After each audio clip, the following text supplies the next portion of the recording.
Si intentas abrir South of Midnight y el juego se cierra, no se abre, no inicia o aparecen errores.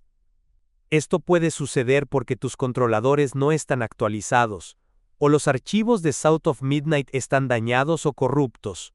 Así que en este tutorial te enseñaremos diferentes soluciones para reparar South of Midnight en Windows 11 y Windows 10.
Abre tu navegador y busca la descarga de la aplicación NVIDIA. Haz clic en el sitio oficial de NVIDIA en los resultados de la búsqueda.